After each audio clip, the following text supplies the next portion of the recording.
Dr. Sarah Chen stared at the thick manila folder on her desk, her fingers drumming nervously against the mahogany surface.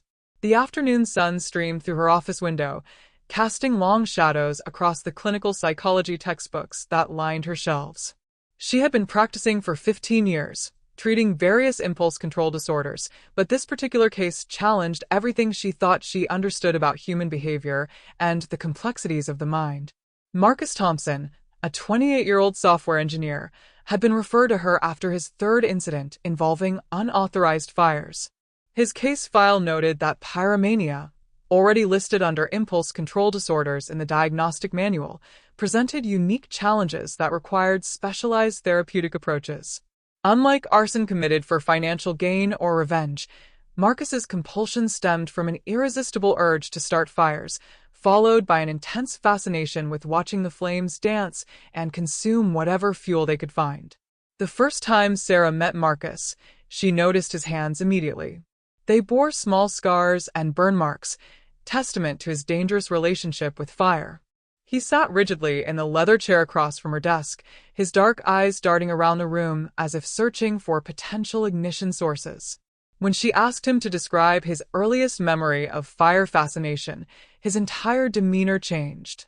His shoulders relaxed, his voice grew softer, and for the first time during their session, he made direct eye contact.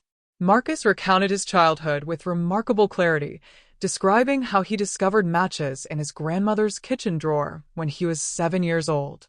The memory was vivid and detailed. The sulfur smell, the satisfying scratch against the rough striker surface, the tiny miracle of flame appearing from seemingly nothing. He spoke of the warmth on his face, the hypnotic way the fire seemed to breathe and pulse with life. Even as a child, he understood that fire was dangerous, but the attraction proved stronger than his fear or his understanding of consequences. His parents had dismissed these early incidents as typical childhood curiosity. They installed safety locks, hid lighters and matches, and assumed he would outgrow this phase like other children outgrow their fascination with dinosaurs or trucks. However, Marcus's obsession only intensified with age. By adolescence, he had learned to create fire through various methods: friction, magnifying glasses, even improvised chemical reactions using household cleaning products. His bedroom became a carefully hidden laboratory where he experimented with different materials, documenting which substances burned brightest, longest, or with the most interesting colors. The psychiatric evaluation revealed that Marcus experienced significant tension and emotional arousal before setting fires, followed by immediate relief and gratification when watching the flames. This pattern, Sarah recognized, was characteristic of impulse control disorders. Pyromania, already listed under this classification, differed significantly from other fire-setting behaviors because it wasn't motivated by external factors like monetary gain, socio-political ideology, or interpersonal revenge. Instead, it represented a genuine compulsion driven by internal psychological pressures that Marcus felt powerless to resist. During their sessions, Marcus described the ritualistic nature of his fire-setting behavior. He would spend hours planning each incident, carefully selecting locations where he believed no one would be harmed. He preferred abandoned buildings, empty lots with dead vegetation, or controlled environments like metal trash cans in isolated areas. The preparation phase excited him almost as much as the actual fire itself. He would gather materials methodically, ensuring he had proper kindling, fuel, and escape routes planned in advance.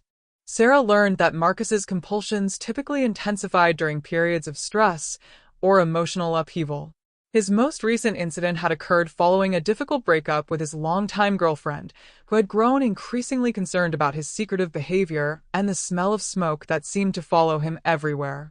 The relationship ended when she discovered burned photographs and melted plastic items in his apartment, evidence of his private fire ceremonies that he conducted to cope with anxiety and depression. The therapeutic process proved challenging because traditional approaches to impulse control often relied on helping patients identify and avoid triggers. However, fire existed everywhere in modern society. Candles, gas stoves, cigarette lighters, fireplaces, and even the simple act of striking a match to light a birthday cake could potentially trigger Marcus's compulsions. Sarah realized they needed to develop innovative coping strategies that acknowledged the ubiquity of fire while helping him manage his responses to these inevitable encounters.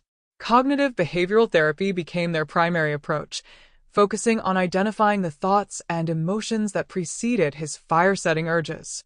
Marcus learned to recognize early warning signs: increased heart rate, obsessive thoughts about flame patterns, and the familiar tension that built in his chest when he encountered potential fire sources.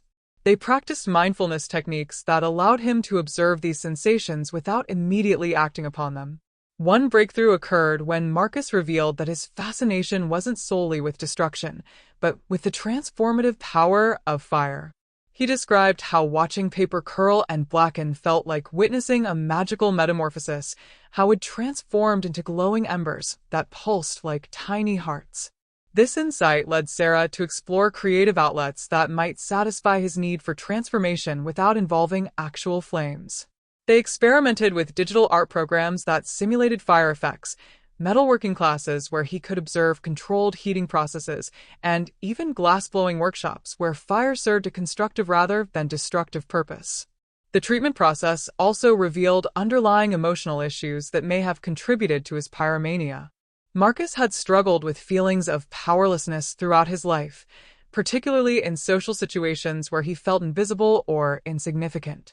Fire setting provided him with a sense of control and agency that he rarely experienced elsewhere. The flames responded to his actions, grew or diminished based on his decisions, and created immediate, visible results that validated his existence and impact on the world around him. Support groups proved invaluable in Marcus's recovery journey. Connecting with others who struggled with similar impulse control disorders helped him realize that he wasn't alone in experiencing urges that seemed irrational to outside observers. The group provided a safe space where he could discuss his experiences without judgment, sharing both setbacks and victories with people who truly understood the daily challenges of managing compulsive behaviors. Progress was gradual and marked by both successes and relapses. There were weeks when Marcus felt completely in control, confident in his ability to resist urges and redirect his energy toward healthy alternatives. However, particularly stressful periods still triggered intense cravings that sometimes overwhelmed his coping strategies. Each setback became a learning opportunity, helping both Marcus and Sarah refine their therapeutic approach and develop more effective intervention techniques. As their work together continued, Sarah documented Marcus's case carefully, contributing to the growing body of research on pyromania treatment methods.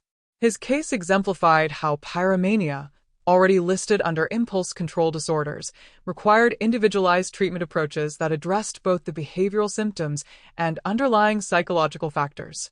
The complexity of his condition challenged conventional therapeutic wisdom and highlighted the need for continued research into effective intervention strategies for this relatively rare but potentially dangerous disorder.